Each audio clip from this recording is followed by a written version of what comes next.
अफगान जंग में एक अहम मोड़। 17 साल की तवील जंग के बाद ऐसा लग रहा है कि अमेरिका और तालिबान के दरमियान जंग बंदी के इम्कानात नजर आना शुरू हो गए। हाल ही में खत्म होने वाले मुज़ाकरात कतर में 6 रोज तक जारी रहे, जो अब तक फ्रीकैन के दरमियान होने वाले तवील तरीन और अहम मुज़ाकरात हैं। मुज़ाकरात में अमेरिका की तरफ से नुमाइंदगी अमेरिका के खसूसी एलची बराए अफगानिस्तान ज़ल्मे खलीलजाद ने की। इसके बाद ट्वीट में उन्होंने कहा कि मुज़ाकरात में खातिर ख्वाह पेशरफ्त हुई, लेकिन अब भी कुछ मामलात हल तलब हैं। अलबत्ता तालिबान ज़राए ने कहा कि अमन मुआहदे के मुसव्वदे पर इत्तफाक हो गया, जिसके तहत गैर मुल्की अफवाज अफगानिस्तान से चली जाएंगी। ज़राए के मुताबिक अफगानिस्तान में क़याम अमन के मुआहदे के बारे में मजीद तफसीलात कुछ रोज में एक मुश्तरका बयान में जारी की जाएंगी। रिपोर्ट्स के मुताबिक इस मुआहदे के तहत गैर मुल्की अफवाज एक मुकर्ररा मुद्दत के अंदर अफगानिस्तान से निकल जाएंगी। अफगान तालिबान को ब्लैक लिस्ट से हटा लिया जाएगा, जिसके बाद उन पर लगी सफरी पाबंदियां खत्म हो जाएंगी और कैदियों का तबादला भी होगा। गुज़िश्ता बरस अमरीकी सदर डोनाल्ड ट्रंप की जानिब से इस बात का इजहार किया गया था कि जल्द अमरीका 14,000 में से 7,000 फौजी अफगानिस्तान से वापस बुला लेगा। दूसरी तरफ तालिबान इस बात की जमानत देंगे कि अफगानिस्तान में दाइश या अलकायदा जैसे दहशतगर्द गिरोहों को महफूज पनाहगाहें मुहैया नहीं होंगी। आज अमरीकी एलची ज़ल्मे खलीलजाद काबुल में हैं, जहां अफगान सदर से मुलाकात में उन्होंने कतर में होने वाले मुज़ाकरात पर ब्रीफिंग दी। सदारती महल से जारी बयान के मुताबिक ज़ल्मे खलीलजाद ने सदर अशरफ गनी के साथ मुलाकात में इन अफवाहों को गलत करार दिया कि तालिबान को अफगानिस्तान के इंतजामी ढांचे में कोई किरदार मिलेगा, और ये भी कि इस हवाले से कोई अबूरी हुकूमत बनेगी। बयान में कहा गया कि ज़ल्मे खलीलजाद ने सदर अशरफ गनी से कहा कि अबूरी हुकूमत का मामला गलत है और ये उनके इख्तियार में नहीं। उनका मिशन सिर्फ ये है कि अफगानिस्तान के अंदर मुज़ाकरात के लिए राह हमवार करें। अफगान सदर अशरफ गनी ने आज कौम से खिताब के दौरान तालिबान को बराह रास्त हुकूमत से मुज़ाकरात करने की भी दावत दी और ये भी कहा कि तालिबान के पास इस वक्त 2 ही रास्ते हैं, एक या तो वो अपने अवाम के साथ खड़े हों या फिर दूसरे ममालिक का आला कार बनकर इस्तेमाल हों। याद रहे कि अभी तक तालिबान ने अफगान हुकूमत के साथ मुज़ाकरात की हामी नहीं भरी। तालिबान की नुमाइंदगी मुल्ला बरादर कर रहे हैं। दिलचस्प बात यह है कि मुल्ला बरादर को पाकिस्तान ने 8 साल हिरासत में रखने के बाद गुज़िश्ता बरस के इख्तिताम पर रिहा किया था। तालिबान और अमेरिका के दरमियान मुज़ाकरात का क्रेडिट पाकिस्तान ले रहा है, लेकिन दूसरी तरफ तालिबान ने इस सिलसिले में कतर का शुक्रिया अदा किया। हमारा मौक़िफ़ ये था कि देरपा अमन के लिए मुज़ाकरात वाहिद एक नेगोशिएटेड पॉलिटिकल सेटलमेंट एक वाहिद रास्ता है, जंग मसले का हल नहीं है। तो हमारा वो मौक़िफ़ दुनिया ने तस्लीम किया। तो ये पाकिस्तान की सफारतकारी की बहुत बड़ी, अल्लाह के फजलो करम से बहुत बड़ी कामयाबी है और आने वाले दिनों में आपको मजीद खुशखबरियाँ मिलेंगी। रिपोर्ट्स के मुताबिक तालिबान और अमेरिका के दरमियान मुज़ाकरात का अगला दौर दोहा में ही 25 फरवरी को होगा। अस्सलाम वालेकुम, मैं हूं मुनीज़े जहांगीर और आप देख रहे हैं प्रोग्राम स्पॉटलाइट। नाजरीन, अभी जो मुज़ाकरात हो रहे हैं वो अपने कंक्लूजन पे नहीं पहुंचे, तो अभी जो बातचीत भी हो रही है वो आप समझ लें परसेप्शंस के ऊपर ही हो रही है। तो नाजरीन, माहिरीन के मुताबिक अमन मुज़ाकरात में जो पाकिस्तान का सहूलतकार का किरदार होगा वो बहुत अहम होगा और इसका जो है मईशत से भी पाकिस्तान का ताल्लुक़ होगा। हमारी मईशत के साथ ये मामला जुड़ा हुआ है। जो मुआहदे सऊदी अरब, मुत्तहद अरब अमारात से हो रहे हैं, इनका ताल्लुक़ पाकिस्तान के तालिबान पर असर व रसूख से भी होगा और जिसमें तालिबान मुज़ाकरात पर आमादा हो सकते हैं। हम कोशिश करेंगे कि ऐसा हो। ये तमाम चीज़ें जो हैं वो हमारी मईशत से भी जुड़ी हुई हैं। हमारे साथ है इधर स्टूडियोज़ में शानदाना गुलजार साहिबा, तहरीक इंसाफ से आपका ताल्लुक़ है, पार्लिमानी सेक्रेटरी कॉमर्स से आप हैं, आपका ओहदा है, और खुरम दस्तगीर साहब हमें ज्वाइन कर रहे हैं, मुस्लिम लीग नून से आपका ताल्लुक़ है, साबिक वज़ीर बराए ख़ारजा, बराए दिफा, बराए कॉमर्स, और आप इस खित्ते के ऊपर एक गहरी नज़र भी रखते हैं। मोहित यूसुफ साहब हमें ज्वाइन कर रहे हैं, तज्ज़ियाकार हैं, एसोसिएट हैं, vice president of the Asia centre United states institute for piece. और अगर आप सबकी इजाज़त हो तो कुछ ही देर पहले मैंने अहमद रशीद साहब से बात की, जो तज्ज़ियाकार हैं, सीनियर सहाफ़ी हैं, मुसन्निफ़ हैं और तालिबान के ऊपर बहुत सारी किताबें उन्होंने लिखी हुई हैं। उनसे मैंने पूछा कि मुल्ला बरादर जो हाल ही में पाकिस्तान की हिरासत से निकले, पाकिस्तान ने उनको रिहा किया और अब वो चीफ नेगोशिएटर हैं कतर के अंदर, दोहा के अंदर, तो क्या हम ये समझें कि पाकिस्तान का असर व रसूख और बढ़ सकता है इन मुज़ाकरात के ऊपर अगर मुल्ला बरादर रिप्रेजेंट कर रहे हैं तालिबान को? नहीं जी, मेरे ख्याल में बिल्कुल नहीं। मैं मुल्ला बरादर को जानता हूँ और ये ऐसे आज 8.5 साल उनने गुजारा है जेलों में, पाकिस्तान में कैदी पाकिस्तान में रहा है, मगर वो अभी भी मेरे ख्याल में ना प्रो ना एंटी पाकिस्तान होगा। وہ افغان ہوگا، وہ افغانستان کی بہتری کے لیے جو بھی فیصلہ کریں گے وہ کریں گے. میرے خیال میں ان کی جو سٹینڈنگ ہے، ان کی جو ریپوٹیشن ہے افغانوں کے اور خاص طور طالبان کے جو سپاہی ہیں ان میں بہت زیادہ ہے.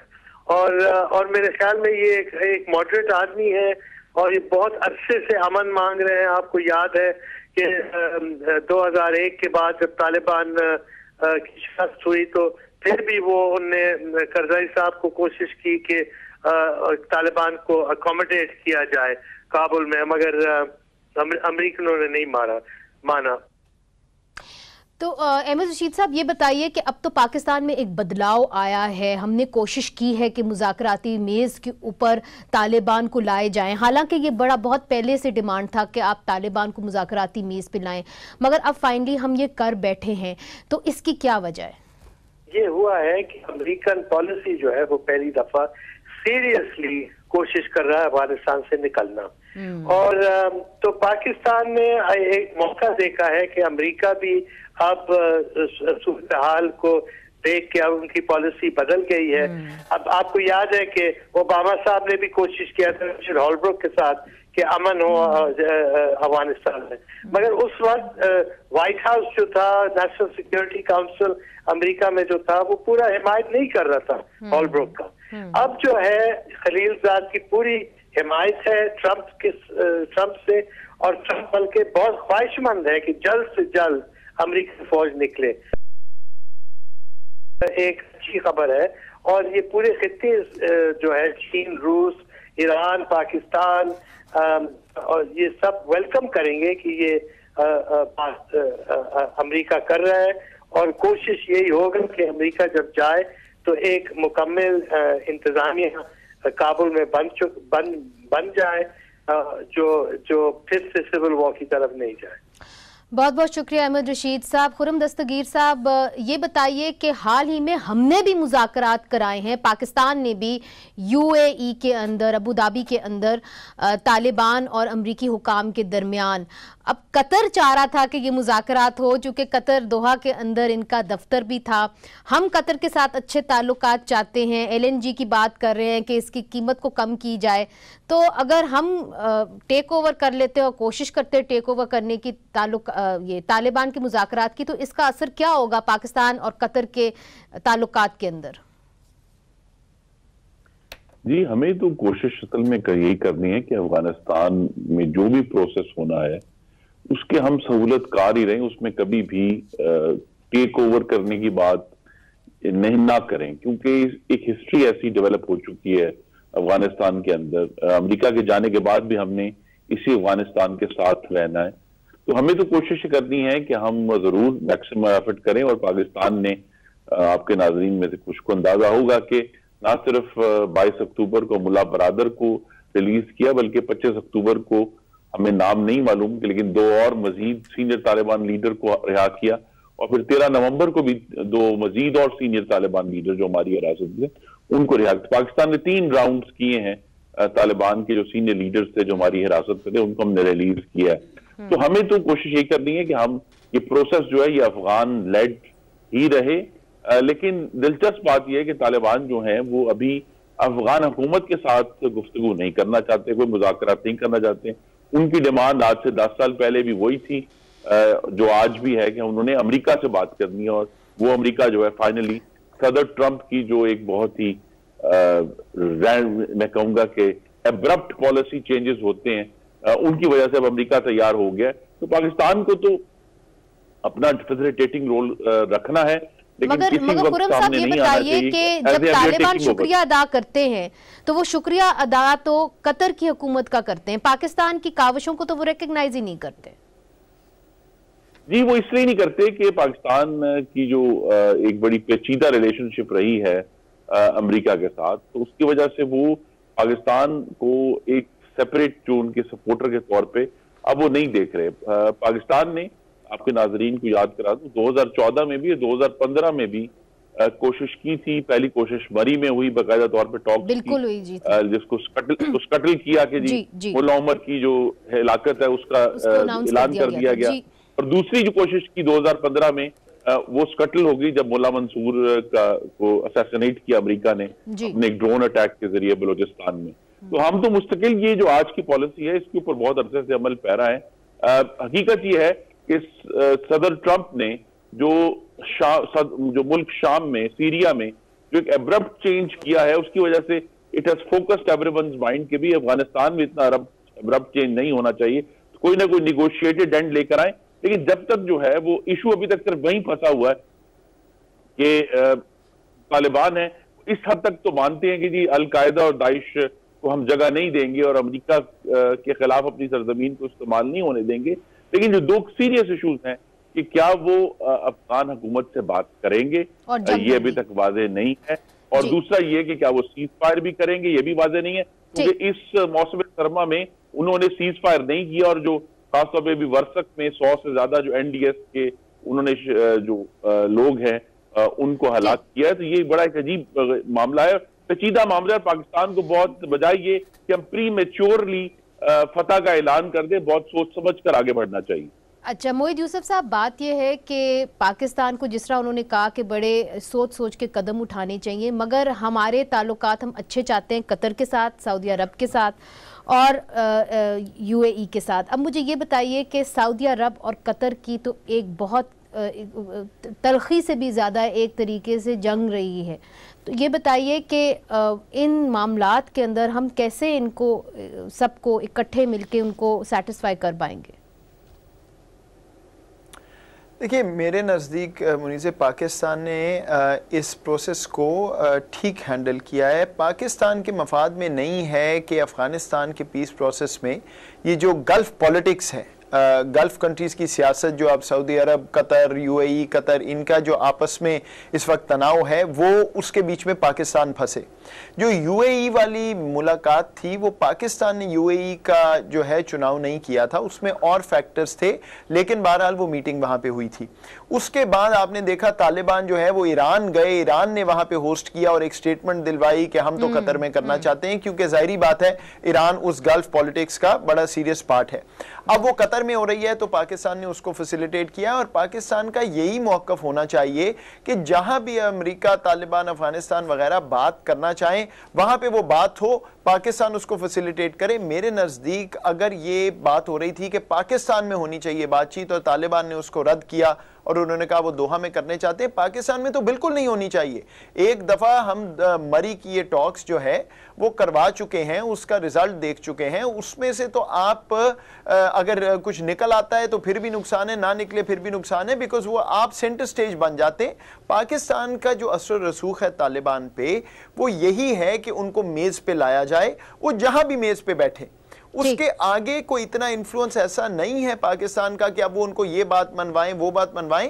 سو میرے نزدیک تو یہ ٹھیک ہے, Pakistan should take a back seat. ان کی بات چیت اب شروع ہوئی ہے, وہ انٹرا افغان ڈائیلاگ کرتے ہیں حکومت سے وہاں جب بات جائے گی, بٹ مائکرو مینیج نہیں کرنا پاکستان کو. اچھا شاندانہ, یہ بتائیے کہ ایک تو طالبان کی طرف سے بات ہو گئی, مگر let's talk about our neighbours also. اب ہم نے سنا ہے کہ فروری کے مہینے کے اندر محمد بن سلمان جو سعودی کراؤن پرنس ہیں وہ پاکستان آئیں گے اور گوادر کا ایک بہت بڑا پروجیکٹ جو ہے وہ یہاں پہ اس کا اعلان کریں گے.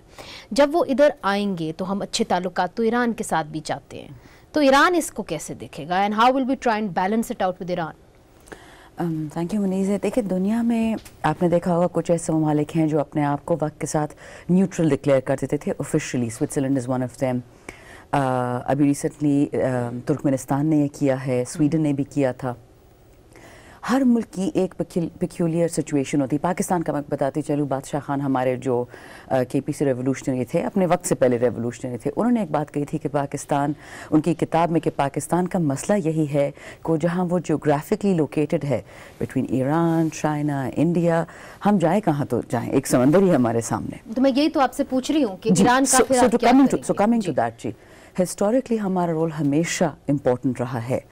کبھی مینج ہوا, کبھی نہیں مینج ہوا. اب یہ آپ کی ایک نیکسٹ جنریشن ڈپلومسی آ گئی ہے.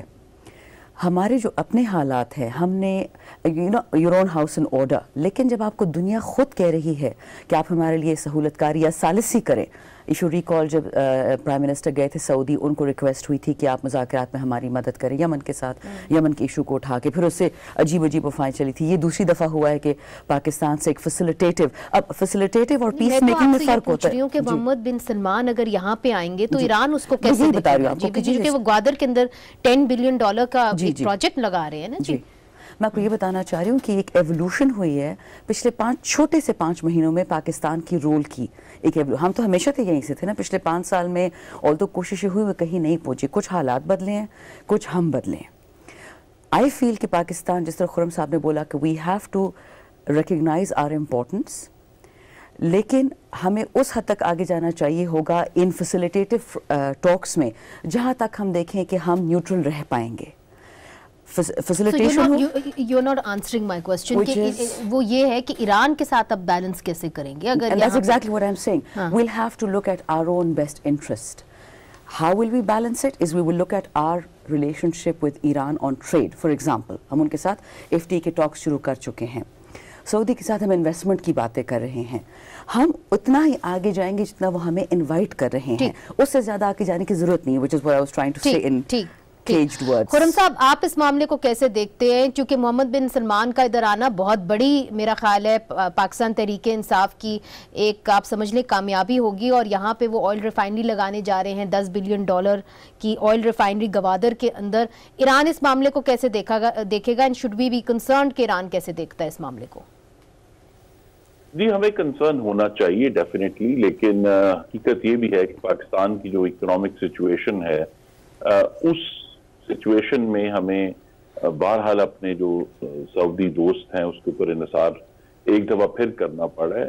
और हमारे ज़हन से ये भी बात दूर नहीं होनी चाहिए कि अमेरिका के बहुत गहरे ताल्लुकात हैं सऊदी अरब के साथ भी और मुत्तहिदा अरब इमारात के साथ भी। तो अब जब भी अपने सऊदी हम भाइयों से बात करते हैं या इमाराती भाइयों से बात करते हैं तो हम प्रैक्टिकली अमेरिका से ही बात कर रहे होते हैं। ये चीज हमारे ज़हन में होनी चाहिए, और ये चीज जो है बहुत हद तक ईरान के ज़हन में भी है कि जो सऊदी अरब के और यूएई के जो ताल्लुकात हैं, पर्टिकुलरली यमन की वॉर के दौरान जिस तरह उन्होंने उन्हें सपोर्ट किया है, तो ईरान की तरफ से तो एक इशू उठेगा, लेकिन ये बिल्कुल जरूरी नहीं कि हम इसको जीरो सम गेम के तरीके पे देखें।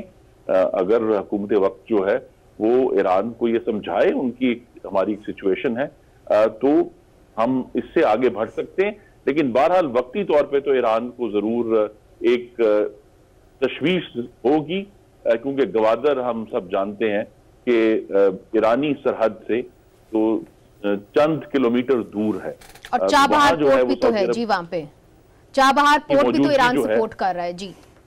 चाबहार की, और उस चाबहार में ऑलरेडी जो है वो हिंदुस्तान एक लीज ले चुका है, उस पोर्ट में हिंदुस्तान ने उसको फाइनेंस भी किया था। तो हमें तो अगर हकीकत ये है कि हिंदुस्तान की डिप्लोमेसी से भी कुछ सबक हासिल कर दें कि हिंदुस्तान ने बैक वक्त जो है सऊदी अरब और यूएई के साथ भी बहुत अच्छे ताल्लुकात रखे हुए हैं, ईरान के साथ भी बहुत अच्छे ताल्लुकात रखे हुए हैं। लेकिन अभी तो सिचुएशन ये बनी है कि जो इकोनॉमिक कंसोलिडेशन हमारा कोशिश थी पिछली हुकूमत के आखिरी 2 साल में हम कर पाए, वो अब चूंकि इन चंद महीनों में ब्रेक हो गई है, और हम एक दफा फिर जो है वो बकौल वजीर आजम डेस्परेट हैं किसी बेल आउट के लिए, तो फिर हमें फिर इस डेस्परेशन में बहरहाल फिर अपने जो सऊदी फ्रेंड्स हैं या यूएई फ्रेंड्स हैं उन्हीं के ऊपर दोबारा इंतजार करना पड़ेगा।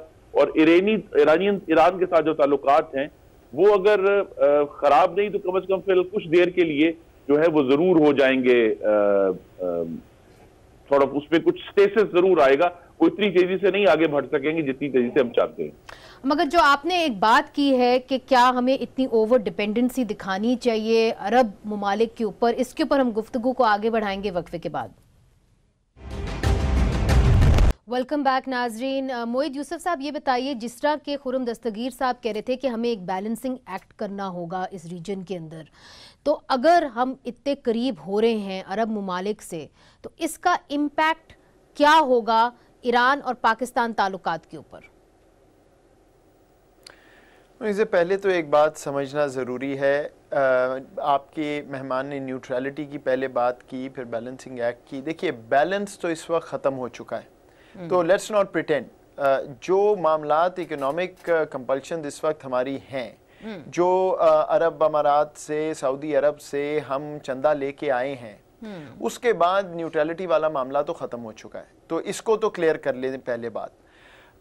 हाँ, इसके कंस्ट्रेंट के अंदर रहते हुए खुर्रम दस्तगीर साहब ने बिल्कुल ठीक कहा है कि हमें इसको ज़ीरो सम गेम नहीं बनाना, इसलिए ईरान पर आउटरीच हमें जारी रखनी है। हमें यमन की जंग में बिल्कुल किसी एंगल से भी शामिल नहीं होना जिसमें ईरान को ये लगे कि हम उनके जो हलीफ हैं यमन में और उनके ख़िलाफ़ कोई सऊदी हेल्प कर रहे हैं मिलिटरीली। और हमें अपना दोहा के साथ भी ताल्लुक बिल्कुल ठीक रखना है जो कि ईरान का हलीफ है। तो ये बैलेंसिंग एक्ट तो दुनिया में देखिए तमाम ममालिक करते हैं, हमारे लिए आजकल थोड़ा मुश्किल है, लेकिन सर जंग के बाद से सिर्फ वो छोटी पावर्स कामयाब हुई हैं दुनिया में जिन्होंने मल्टीपल पावर कैंप्स में अपने आप को इम्पोर्टेंट रखा है। लेकिन एक और बात मुझे मैं कर दूं जो आपने अभी तक नहीं की, इसको जहन में रखिए, ये सिर्फ ईरान का मामला नहीं है। जब सऊदी अरब $10 बिलियन की इन्वेस्टमेंट यहां ला रहा है, वो अमेरिका उसमें शामिल है एज ए स्लीपर पार्टनर, उनके बगैर ये नहीं हो रहा।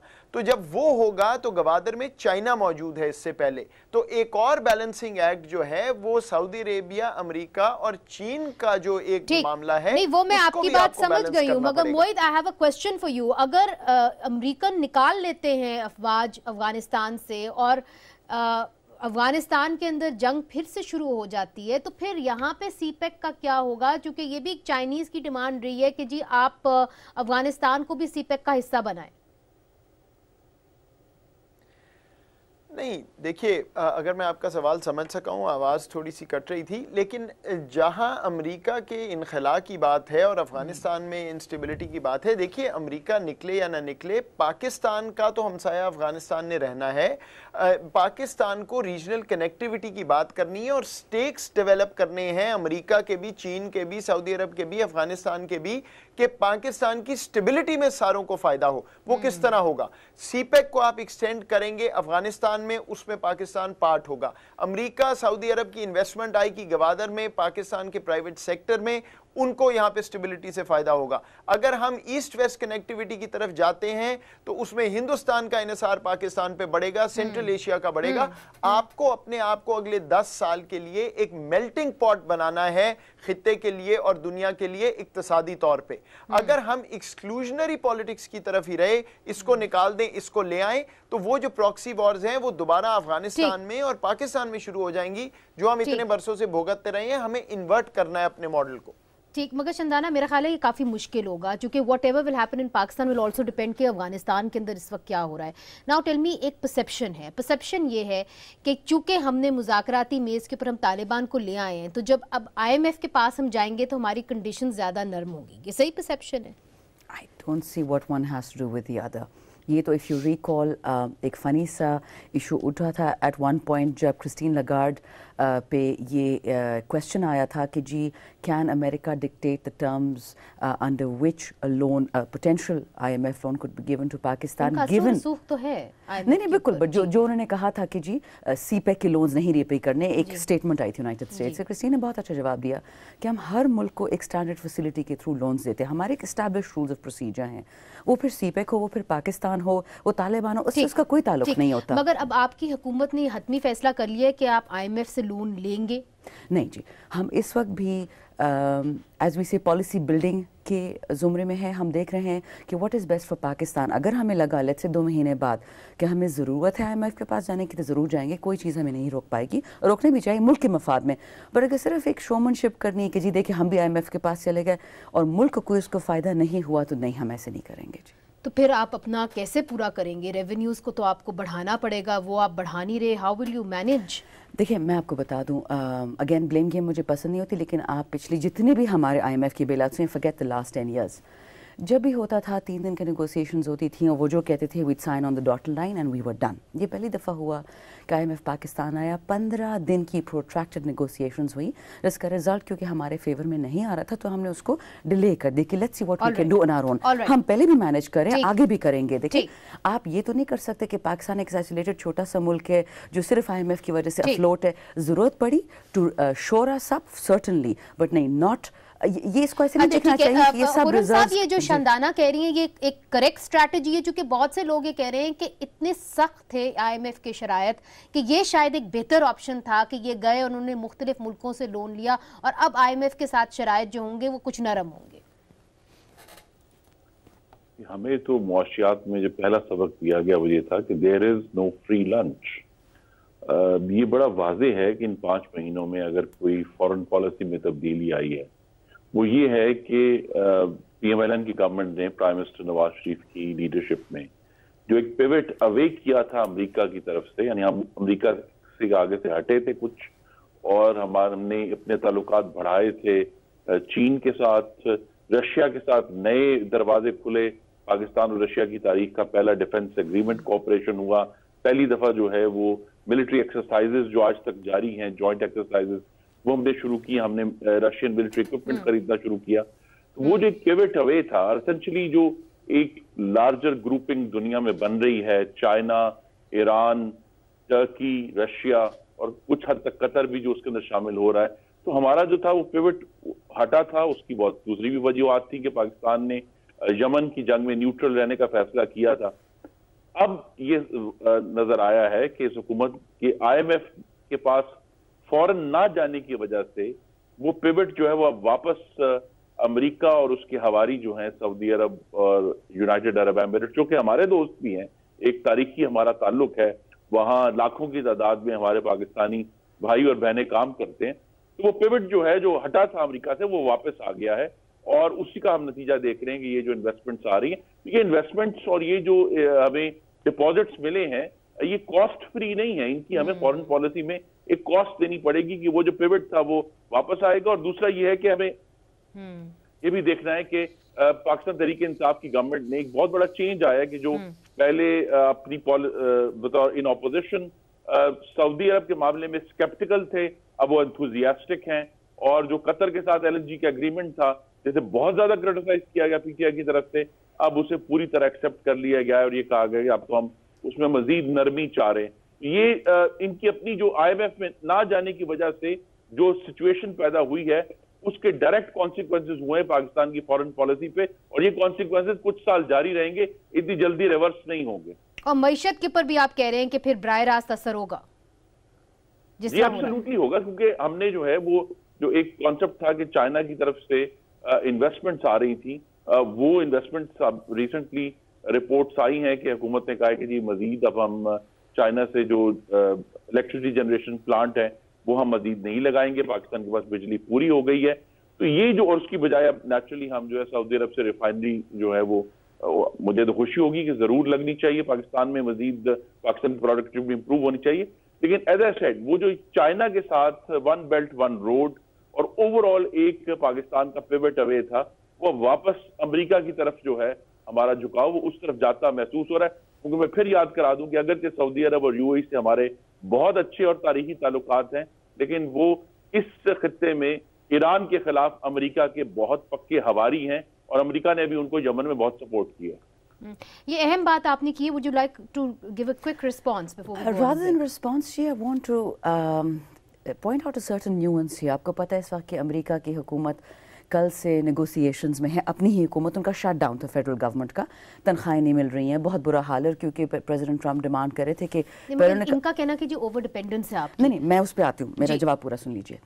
تو اس پہ انہوں نے بتایا فرسٹ ہی سیڈ کہ Mexico will play for the وال، وہ انہوں نے الیکشن کا اپنا کیمپین بنایا، جب وہ نہیں ہو پایا اب وہ اپنی فیڈرل گورنمنٹ سے پیسے مانگ رہے ہیں کہ جی اب وال دے $5.7 بلین میکسیکو کے ساتھ دیوار بنانی ہے، لیکن ان کا ٹریڈ دیکھے جو ان کی اکنامک ریلیشنز ہیں اس پہ ایک دن ٹریڈ میکسیکو یونائٹڈ اسٹیٹس کا نہیں رکا۔ اگر ہم نے ڈپلومیسی دنیا میں فالو کرنی ہے، دیکھیں دنیا ٹریڈ کرتی ہے، دنیا اکنامک ریلیشنز رکھتی ہے، پرابلم یہ تھا پاکستان میں آج تک کبھی سمجھ نہیں ہے، نہیں وہ ایک اپنی طرف ان کا پوائنٹ آف ویو ہے، میں اسے ڈسپیوٹ کرنے کے بجائے کبھی اور پوائنٹ آف ویو بتا دوں۔ دنیا میں ایک ماڈل نہیں ہے ڈپلومیسی کا، ہمارے دماغ میں ہوتا ہے کہ یہ بلیک ہے وائٹ ہے اور بس بیچ میں تو اور کچھ نہیں ہے۔ آپ نہیں، let me just complete, the only thing is یہ شور کہ you will always have economic relations and you will have diplomatic relations, آپ کو اپنے انٹرسٹ میں پلے کرنا ہوگا، یہ ہمیشہ یہ بلیک اینڈ وائٹ چل نہیں سکتا۔ ادھر لیتے ہیں چھوٹا سا وقفہ، وقفے کے بعد پھر سے حاضر ہوتے ہیں۔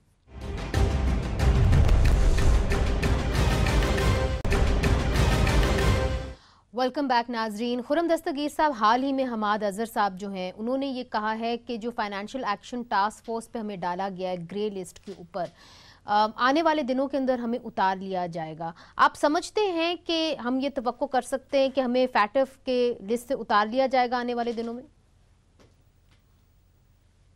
जी, उनकी हुस्न ज़न अच्छा है, लेकिन अभी तक हुकूमत की तरफ से कोई हमें वाज़ेह इक़दामात ऐसे नजर नहीं आए जो हमें इस जो मुश्किल है उसमें से निकालें। फॉर्मर फाइनेंस मिनिस्टर इसहाक डार साहब के दौर में हमने एक कामयाब कोशिश की थी मुस्लिम लीग नून ने, जब हम ब्लैक से वाइट हो गए थे और कुछ अरसा रहे और बाद में फिर हमें फिर मामलात जो हैं वो उनका सामना करना पड़ा, क्योंकि जब तक तो अगर हम सरकारी सरपरस्ती जारी रखेंगे बहुत सारी इंतहा पसंद तंजीमों की जो आज भी जारी है, तो बड़ा मुश्किल होगा पाकिस्तान के लिए जो है इनसे निकलना, क्योंकि आज के दौर में तो पूरी दुनिया जो है वो देख रही है कि पाकिस्तान की गवर्नमेंट जो है वो किस तरह काम करेगी। तो शायद पार्लियामान के हवाले से और लेजिस्लेशन के हवाले से तो हम पेशरफ्त कर पाए, लेकिन जब तक पॉलिसी तब्दील नहीं होती पाकिस्तान की रियासत की, तब तक ये काम मुश्किल होगा और ज्यादा चैलेंजिंग हो जाएगा। खुर्रम साहब, आपको लगता है कि पॉलिसी तब्दील हो गई है और ये हुकूमत कर पाएगी पॉलिसी को तब्दील? जी, अभी हमने 2018 के आखिर में जो एक विजिट हुआ एक वफद का जो शमाली वजीरिस्तान में, उस वफद के विजिट से तो नहीं लगता कि कोई तब्दीली आई। जी शंदाना साहिबा। जस्ट मैं क्लियर कर दूं कि जो हमारे minister of state Hammad Azhar साहब ने स्टेटमेंट दी, वो कह रहे हैं कि वी आर होपिंग कि क्योंकि जो हम इक़दाम कर रहे हैं हमें FATF ग्रे लिस्ट से हटा दिया जाएगा। मैं बताती हूँ जी, FATF की जो आपकी ग्रे लिस्ट में आप आते क्यों हैं, 3 चीज़ें होती हैं। नहीं, वो हम टेरर फाइनेंसिंग, जी बिल्कुल, आई एम श्योर प्रोग्राम्स किए जी, आपकी टेरर फाइनेंसिंग, आपकी मनी लॉन्ड्रिंग और आपकी इलीगल रेमिटेंसेस। अब इन तीनों को ख़त्म करना, जिस तरह बताया खुर्रम साहब ने, ये लेजिस्लेशन से आगे का काम है। ने ये कहा कि रियासत जो है उसको ये फैसला करना होगा कि उसने कुछ ग्रोहों को वही मैं आपको बताने की कोशिश कर रही हूं, या उन ग्रोहों के ऊपर असर रसूख रखना है कि नहीं। अब मुझे बताएं कि पाकिस्तान तहरीक इंसाफ कहाँ खड़ी है? आप मुझे बताएं, कोई भी हुकूमत हो उसके पास चॉइस क्या है? आपने या तो मुल्क को आगे लेके जाना है या आपने स्टैंड स्टिल रहना है। ठीक है, अपनी पॉलिसी की बात बता रही हूँ। अगर हम कह रहे हैं कि हम कोशिश करें कि FATF की लिस्ट से निकलें, एक अक्लमंद आदमी को इससे क्या समझ आएगी? वो ऑटोमेटिकली ये समझेगा कि जो 3 बड़े हेड्स मैंने आपको बताए, terror financing, illegal money laundering और इलीगल रेमिटेंसेस, इन तीनों को ख़त्म करना है for the short term, for the medium term, for the long term. अब खुर्रम साहब की बात सही है कि इनको इक़दामात नहीं नजर आए, क्योंकि कुछ बहुत सारी चीज़ें हैं जो फिलहाल पब्लिक हो नहीं सकती, वो सिर्फ जो उनके साथ नेगोशिएशंस होंगी हम उनके साथ रिवील करेंगे। और आपने दुश्मन को पहले से तो नहीं बता रहा ना कि जब के हम रस्ते बंद करने लगे हैं। आपको याद है डैनियल पर्ल की जो एक मर्डर हुई थी, वो किस लिए हुई थी? वो भी फाइनेंशियल नीड्स को फॉलो कर रहे थे। मैं सिर्फ आपको बता रही हूँ कि अगर एक मुल्क सीरियस होता है अपनी इन 3 चीज़ों को ख़त्म करने के लिए, उनको ऐसे मौसर इक़दाम करने होंगे जो एक लाइफ टाइम के लिए लास्ट करे, सिर्फ एक 5 साल के लिए नहीं करेंगे। तो अगर हम कह रहे हैं कि हटाएंगे, तो आप कह रहे हैं पसे पर्दा बहुत सारी चीजें हो रही हैं। खुर्रम दस्तगीर साहब वो कह रही हैं पसे पर्दा बहुत सारी चीजें हो रही है। मेरा आखिरी सवाल आपसे, चूंकि आप कॉमर्स मिनिस्टर भी रह चुके हैं, मुझे ये बताइए कि क्या वजह है कि नवाज शरीफ साहब की जो हुकूमत थी वो टैक्स नेट को वसी नहीं कर पाए? चूंकि आप लोग ये चाहते थे ये करना, ये भी चाहते हैं, इनके भी मंशूर में है, मगर क्या वजह है कि कोई भी हुकूमत इसको नहीं कर पाया? नहीं, इसकी बहुत बड़ी वजह तो पहली तो ये है कि 2013 में एक खून और अंधेरे में डूबा हुआ पाकिस्तान नवाज शरीफ के हवाले किया गया था, जिसमें 18 घंटे की लोड शेडिंग और रोजाना 6 दहशतगर्दी के हमले होते थे।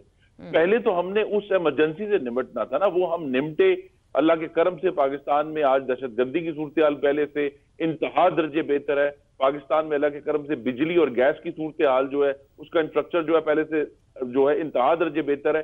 अब जो चैलेंज था आखिरी जो 1.5 साल था जो हमारे पास अवेलेबल था IMF के प्रोग्राम से निकलने के बाद, उसमें बहुत सारे इश्यूज थे, लेकिन फिर हमने देखा कि जो पाकिस्तान की पॉलिटिकल स्टेबिलिटी जो है जब वो खतरे में आ जाती है और उसको डावाडोल होना शुरू हो जाता है मामला, तो फिर बहुत सारे जो सीरियस इकदाम इकोनॉमी के हवाले से लेने चाहिए थे वो नहीं ले सके। लेकिन उसके बावजूद मैं ये कहूंगा कि हम 5.8% ग्रोथ रेट छोड़कर गए हैं, 3.8%